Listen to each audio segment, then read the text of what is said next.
Oke, kita anu ya. Coba buka yang bagian telaah pustaka yang gue kirim. Sudah? Jadi kita fokus telaah pustaka dan kerangka konseptual. Jadi kenapa aku suruh yang bikin 5 bab itu, 5 jurnal, 5 artikel itu ya, supaya kalian paham logikanya tuh sebuah skripsi itu kayak apa bentuknya, sebuah penelitian tuh kayak apa bentuknya dan kayak mana hasilnya. Makanya telaah itu tidak aku batasi waktu, tapi aku minta betul-betul kerjakan pribadi. Waktunya tidak aku batasi. Supaya apa? Supaya benar-benar matang pikiran kita ketika meneliti. Oke. Telaah pustaka untuk penelitian kita, penelitian kuantitatif. Udah aku jelaskan belum kemarin nih? Hah? Nah, sudah aku jelaskan. Yang telaah pustaka PEL ini. Belum? Takutnya sudah, ya kan? Jadi sengaja aku ulangi lagi. Jenis kepustakaan yang bisa diambil ditulis di bab 2 itu dasar teori ya, itu yang pertama bisa ngambil dari kitab suci, itu aturan norma kalau orang bilang. Kemudian dari teori itu dari buku-buku penulis. Jadi kalau kita bikin buku tentang teori akuntansi, kita tulis akuntansi adalah kita yang dirujuk. Kemudian hasil penelitian atau konsep ini itu ngambil dari artikel yang kamu kutugaskan itu, 5 artikel itu hasil penelitian orang, diartikelkan, dipublish di internet. Nah, telaah pustaka itu apa sih? Telaah ke pustaka itu uraian mengenai landasan normatif yang relevan ya. Kalau misalnya tentang akuntansi biasanya ada di Al-Qur'an tentang catat kalau hutang piutang ya. Ada dalilnya di Quran. Dalil akuntansi itu ya tentang hutang piutang dicatat. Kemudian ada perkembangan teori, misalnya teori Adam Smith dulu, kelangkaan keterbatasan, awalnya yang langka barangnya, yang terbatas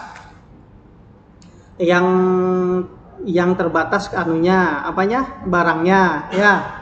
Sekarang apa? Yang langka uangnya, sementara barang tidak terbatas. Berkembang teori itu sesuai dengan keadaan zaman. Kemudian pemecahan masalah. Jadi di artikel-artikel itu, jurnal-jurnal yang kamu baca itu ada tuh solusinya. Biasanya mereka pemecahan masalah tentang ini solusi untuk melakukan pencatatan piutang yang lebih cepat, untuk pencatatan hutang yang lebih cepat. Nah, bagaimana? Ternyata dipecahkan dengan menggunakan sistem komputer akuntansi. Nah, kemudian di jurnal itu kita cari keterkaitan antar teori dengan penelitian kita. Penelitian kita tentang pengaruh kinerja keuangan yang terdiri dari profitabilitas, likuiditas, dan aktivitas terhadap nilai perusahaan. Kita cari teorinya apa? Berarti kita cari buku itu teori tentang manajemen keuangan. Dari manajemen keuangan ada teori tentang kinerja keuangan. Dicari tuh menurutnya siapa. Kemudian keterkaitan antar konsep. Jadi antara penelitian kita dengan penelitian terdahulu itu sama enggak? Ternyata penelitian terdahulu ngambil di perusahaan perkebunan, kamu ngambil di perusahaan pertambangan, tapi rasionya sama. Itu keterkaitan antar konsep atau hasil penelitian. Kemudian ada lagi istilah sintetis. Nah, ya, sintetis itu kritik terhadap penelitian terdahulu dan pemilihan teori yang relevan. Nah, penelitian sintetis ini biasanya banyak menyanggah penelitian-penelitian yang kurang pas. Sintetis itu, jadi tesis, antitesis, sintesis, ya itu nanti bahasa-bahasa ilmiah yang mau ndak mau kita pahamin. Oke, kita nextkan aja dulu ya, lanjut aja slide selanjutnya. Nih, kenapa kita harus memperkaya diri dengan membaca jurnal yang 5 itu? Yang pertama, memperkuat pernyataan peneliti. Jadi kita harus memperkuat omongan kita. Kemudian kita membantu kita mencari research problem, permasalahan penelitian di balik sebuah fenomena yang ditulis di latar belakang. Fenomena itu kesenjangan antara kenyataan dan kondisi yang sesungguhnya di perusahaan. Nah, di perusahaan ternyata misalnya menggunakan AC di perusahaan ternyata menyebabkan tidak efektif bekerja. Itu kan keterbalikan. merupakan sintesis dari harusnya orang pakai AC bekerja ternyata enak, ya kan? Ternyata dalam kenyataan di perusahaan itu menggunakan AC malah tidak bagus. Nah, itu fenomena namanya. Di situ ada riset yang harus kita teliti. Ternyata diteliti-teliti rata-rata karyawan di sana, karyawan bukan orang yang tidak terbiasa hidup pakai AC. Ketika dia ketemu AC, akhirnya dia ya terus rata-rata karyawan di sana perokok semua. Jadi kalau pakai AC tidak bisa merokok. Nah, itu kita cari di situ. Ya. Habis itu berdasarkan uraian itu permasalahan gitu, baru kita teliti bagaimana memaksimalkan kinerja karyawan yang tidak terbiasa pakai AC. Logika berpikirnya gitu. Lanjut, kepustakaan sebagai landasan pemecahan masalah, makanya ada tinjauan pustaka. Jadi di setiap artikel yang kalian baca itu, yang 5 itu, pasti bab 2-nya ada di situ. Di bab 2-nya tuh tinjauan pustaka, teori tentang A, teori B, teori C. Kalau kalian lihat artikel itu. Kemudian sebagai landasan perumusan kerangka teori atau konsepsional dan hipotesis. Nah, hipotesis itu apa? Nanti di halaman selanjutnya tentang dugaan sementara. Kemudian landasan dalam menentukan ini penelitiannya pakai metode apa?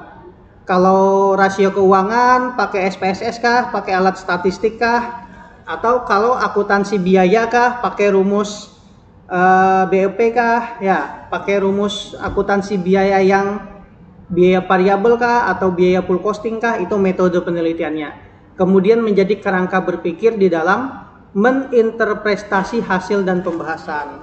Interpretasi itu menerjemahkan angka-angka itu, ya, angka-angka ke dalam bahasa sesederhana mungkin, dilandasi dengan dalil-dalilnya, dilandasi dengan teori. Nah, jadi segelumit permasalahan yang ribet, ketika kamu nyusun skripsi, nah interpretasi itu disederhanakan dengan kalimat yang mudah dipahami. Itu tuh susahnya jadi mahasiswa, menyederhanakan sesuatu yang rumit. Lanjut. Nah, kepustakaan yang baik harus apa? Yang pertama harus relevan, sesuai dengan masalahnya. Kemudian harus ada lisensi. Nah, ini ibaratnya kualifikasinya. Jadi, contohnya kalian belajar statistik, jangan belajar sama orang teknik sipil. Cari bukunya. Tapi langsung bertanya pada ahlinya. Lihat orang itu S1-nya statistik, S2-nya statistik, S3 statistik, buku itu kita rujuk. Jadi kebanyakan kan sekarang orang-orang menulis buku tidak sesuai dengan bidang ilmunya. Yang penting bikin. Nah, karena kita akademisi, lisensi itu penting.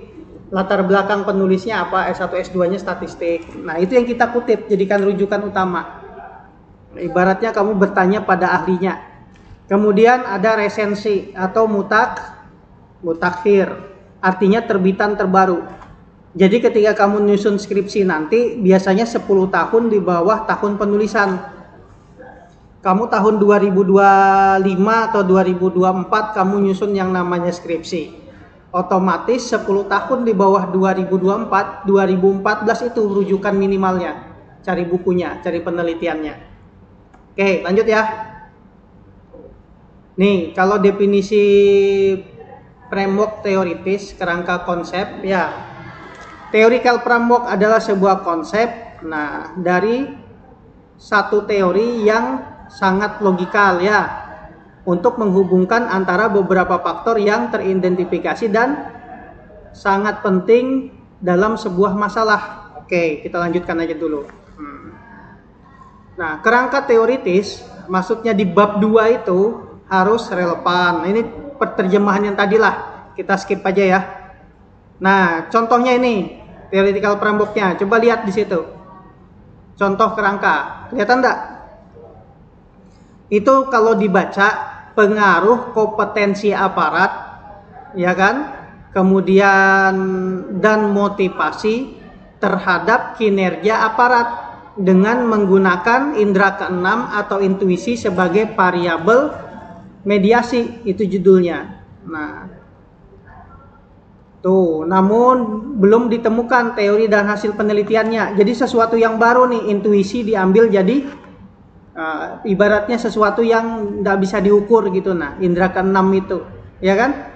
Diteliti bisa, karena sesuatu yang baru itu bisa dianalisis.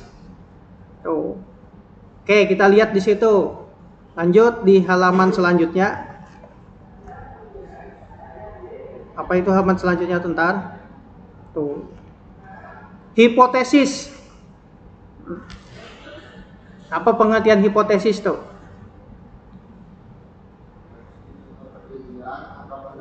Yang ditegakkan. Nah, dugaan. Jadi sebuah hipotesis bisa ditentukan, ya kan? Dengan secara logikanya apa tuh? Conjectural relationship menghubungkan antara dua atau lebih variabel yang menggambarkan dari pernyataan yang akan kita uji. Nah, testable statement. Dasarnya apa? Teori. Contohnya hipotesis, coba skip aja dulu. Tuh. Hipotesis ya. Halaman 9. Kompetensi berpengaruh terhadap kinerja, motivasi berpengaruh, itu hipotesis penelitian.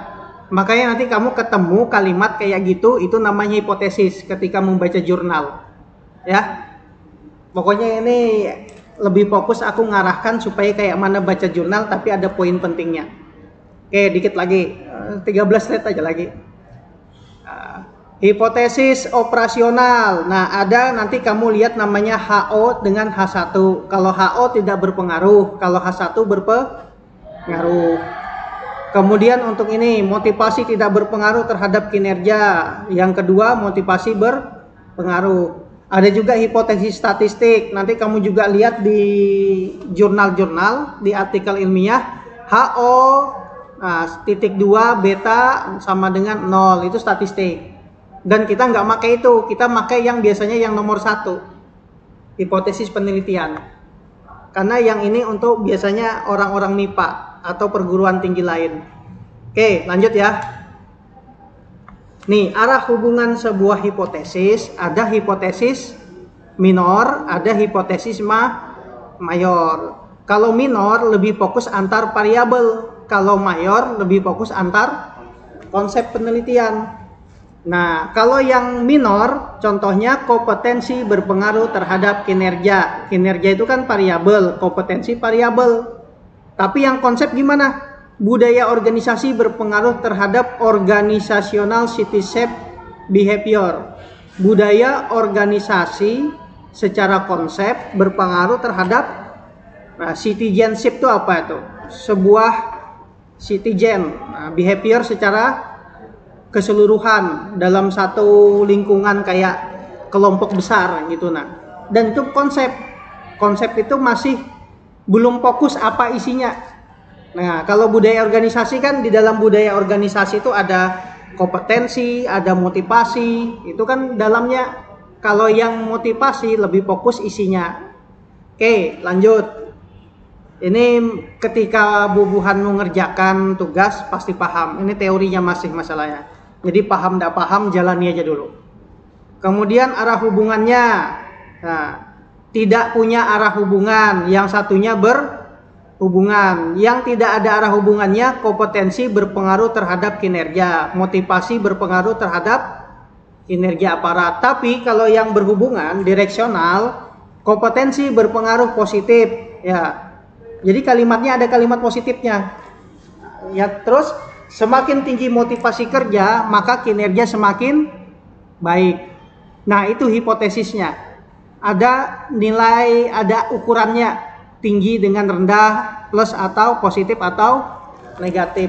Tapi biasanya kalau untuk membangun hipotesis jarang pakai kalimat negatif, pakai kalimat positif semua. Oke, kita lanjut ya. Nih, ada lagi hipotesis berdasarkan jenis variabel independen. Ada yang namanya asosiatif atau yang saling berhubungan. Contohnya data variabel independennya numerik. Kompetensi berpengaruh terhadap kinerja, motivasi berpengaruh terhadap kinerja. Ada yang membandingkan. Contohnya apa? Kinerja aparat serse pria berbeda dengan wanita. Nah, itu membandingkan. Kemudian produktivitas karyawan wanita lebih tinggi dibanding karyawan pria. Nah, itu ibaratnya perbandingan. Cuman kita pakai hipotesis yang hipotesis yang penelitian yang pertama tuh yang di halaman 9. Bukan yang ada positif negatif. Misalnya kompetensi berpengaruh positif, ya lebih pakai kayak gitu kita nanti ke depannya. Oke, lanjut ya. Pokoknya habis bikin jurnal itu baru kita mulai desain proposal. Yang pasti panasin dulu otakmu. Oke, lanjut. Halaman 12, satu slide lagi, sabar. Kajian pustaka, telaah pustaka. Kajian pustaka itu maksudnya apa? Kalau di penelitian kualitatif itu yang bercerita menggambarkan sesuatu. Kajian pustaka mengemukakan perspektif teori guna memahami berbagai fenomena.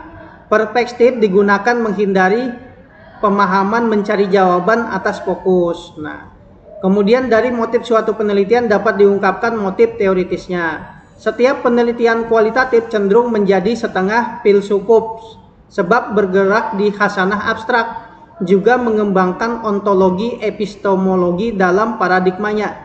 Kerangka interpretatif yang berupa seperangkat kepercayaan yang dapat membimbing tindakan. Itu bedanya antara kualitatif dengan kuantitatif. Jadi bahasa sederhananya, kalau untuk kualitatif dia tidak mencari hubungan berpengaruh apa enggak, ya, tapi dia lebih pada menceritakan.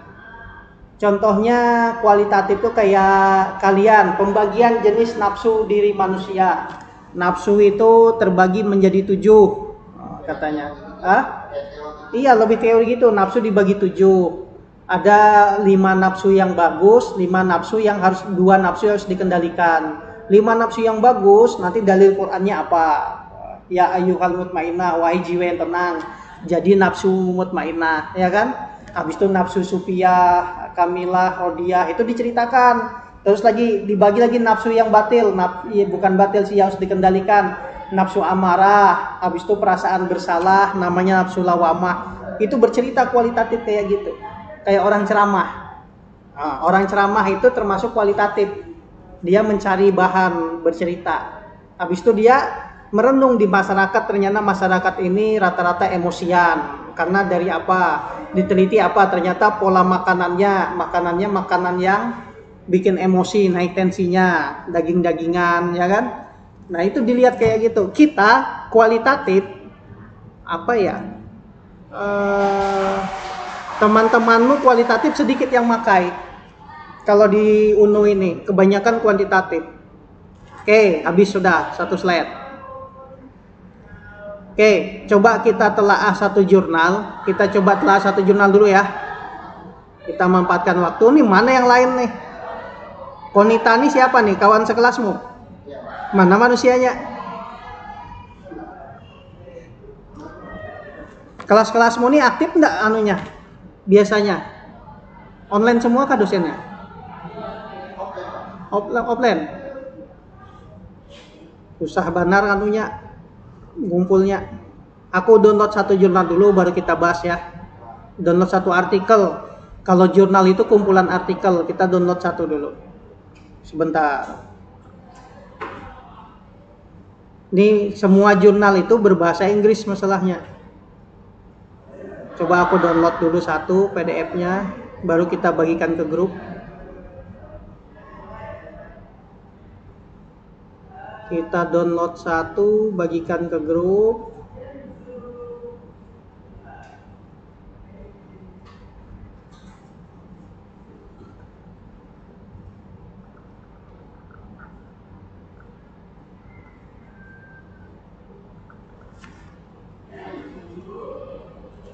Oke, sudah masuk? Ayo kita buka. Tuh, ada jurnal akuntansi tentang faktor-faktor yang mempengaruhi value nilai perusahaan ya. The effect of intellectual capital, managerial ownership, dan profitability. Nah, pengaruh dari intellectual capital dan kepemilikan manajerial dan profitabilitas. Yang penulisnya siapa? Leni Susan dan Nurul Ija Ramadhani. dua-duanya dari Fakultas Ekonomi dan Bisnis Telkom University di Bandung ya. Nah, ketika membaca jurnal, yang pertama kamu baca adalah abstraknya.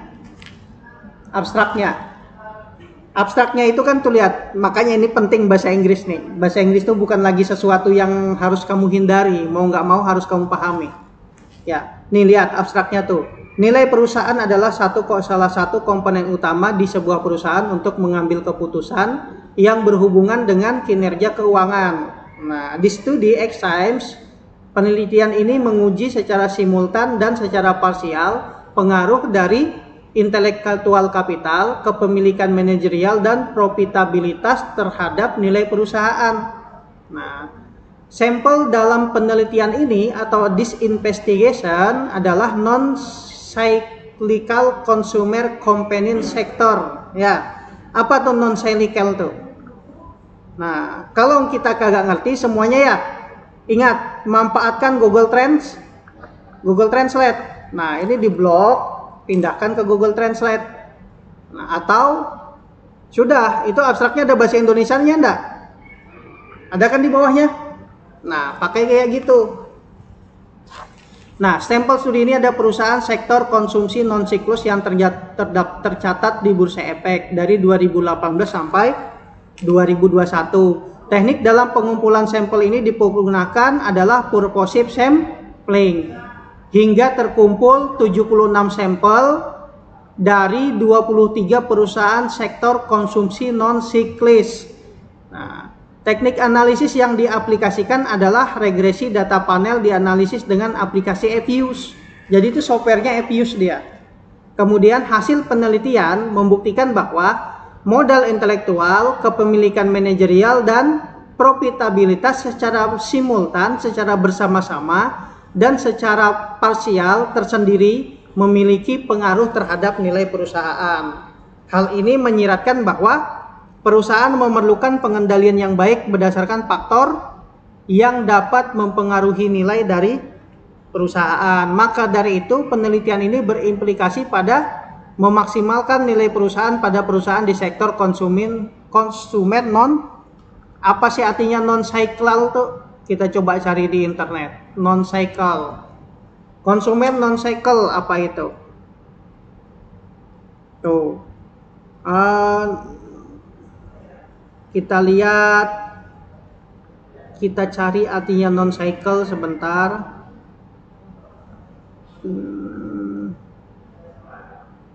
Tidak berhubungan. Apa? Cycle.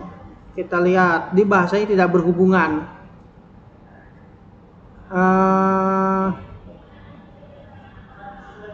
Non-cycle adalah saham yang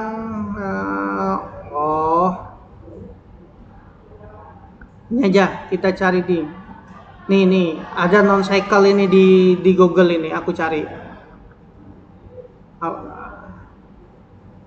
tuh consumer cyclists adalah kelompok saham yang dipengaruhi oleh kondisi ekonomi.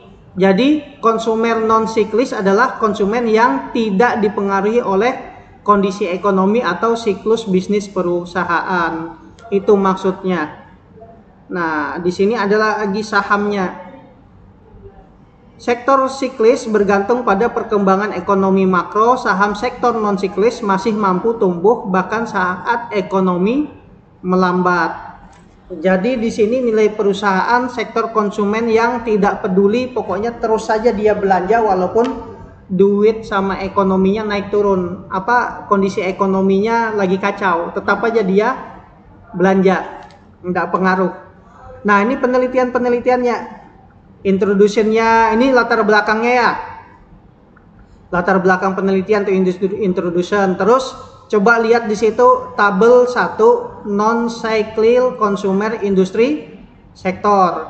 Ternyata orang-orang yang belanja tidak berpengaruh dengan kondisi ekonomi itu di rata-rata di industri food dan penjualan, beverage, processed, tembakau, ya kan? Mau naiknya kayak apa, tembakau tetap orang merokok. Ya. Nah, itu maksudnya sahamnya ya. Terus kita lihat lagi. di bagian ininya, di bagian theoretical review-nya. Coba lihat theoretical review-nya. Sudah? Kelihatan? Itu ada teori-teori tentang signaling teori, itu teori tentang signal, tentang nilai saham. Jadi tergantung sinyal. Ada teori tentang pemegang saham.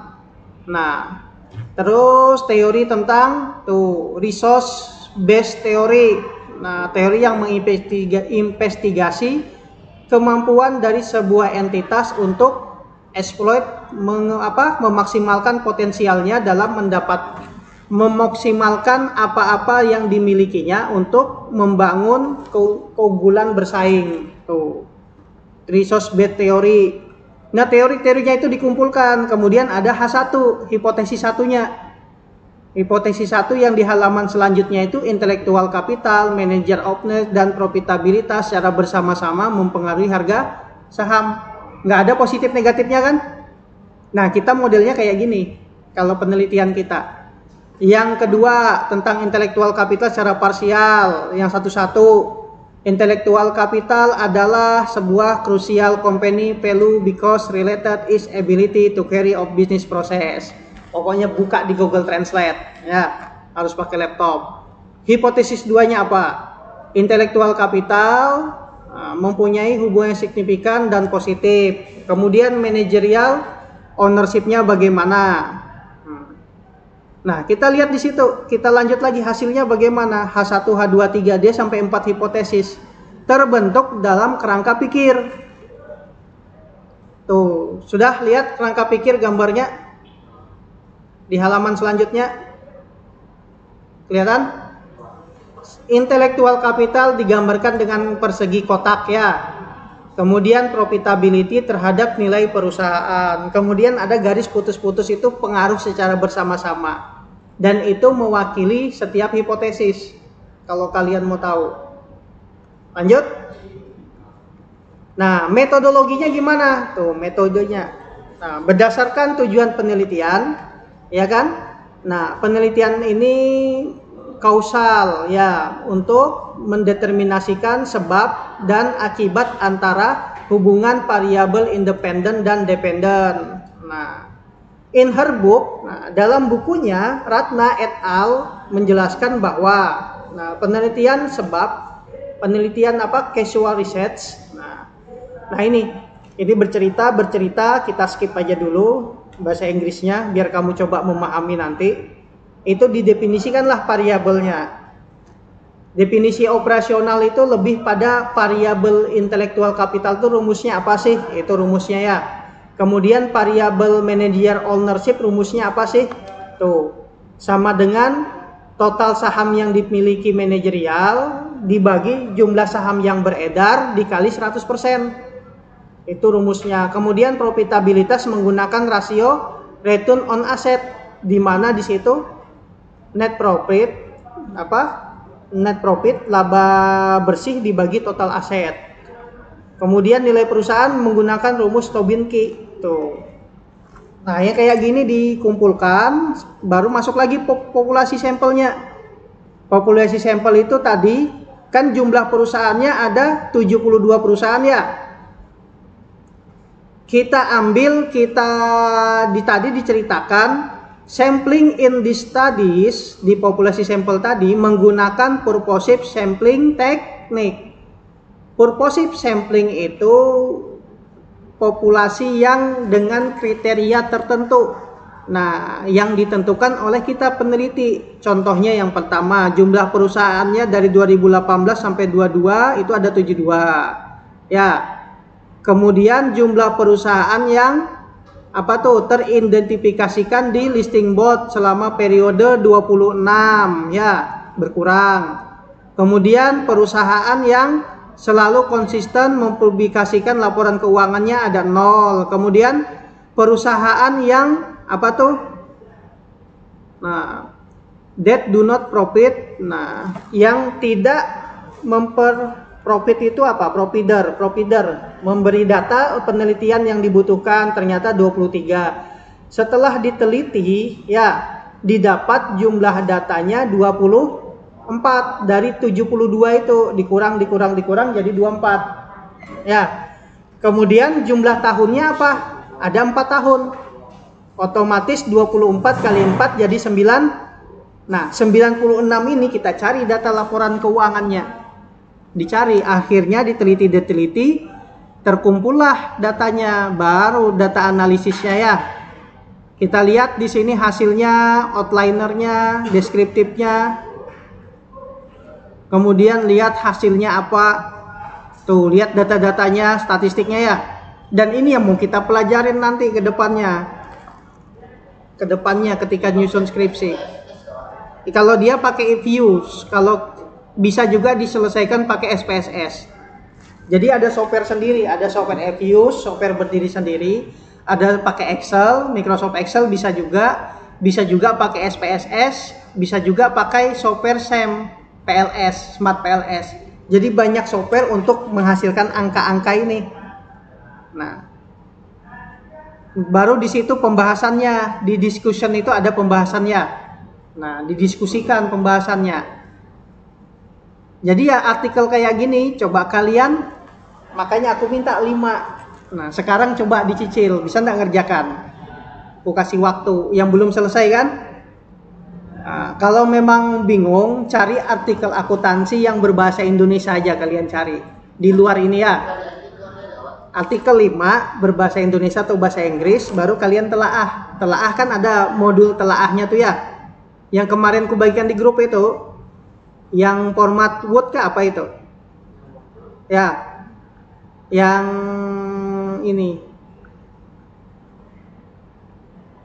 Mana telaah, tugas telaah penelitian. Nah, tugas telaah jurnal yang download, modelnya kayak gitu. Tapi kalau memang nggak bisa bahasa Inggris, cari aja yang bahasa Indonesia. Tapi artikel akuntansi. Ya, oke, itu aja dulu dah. Ada yang tanyakan enggak? Ada kada? Bebuanmu sudah gelisah gitu. Ya sudah, coba pelan-pelan dikerjakan ya. Kalau aku banyak omong nanti tidak selesai tugasnya. Nah, ini contohnya tuh jurnal, judulnya apa, penulisnya siapa, ya. Habis itu kata kuncinya apa. Nah, di bawah abstrak itu di jurnal ada kata kunci. Kemudian abstraknya apa, copy paste abstraknya orang, ya kan? Kemudian di situ apa hasilnya, hasil jurnalnya. Alasan milih judulnya apa, isi jurnalnya bagaimana, manfaatnya bagaimana, terus kesimpulannya apa di jurnal itu. Ini memang agak berat, makanya tidak aku batasin. Gimana? 1 minggu lagi kah? Atau hari ini dikumpul?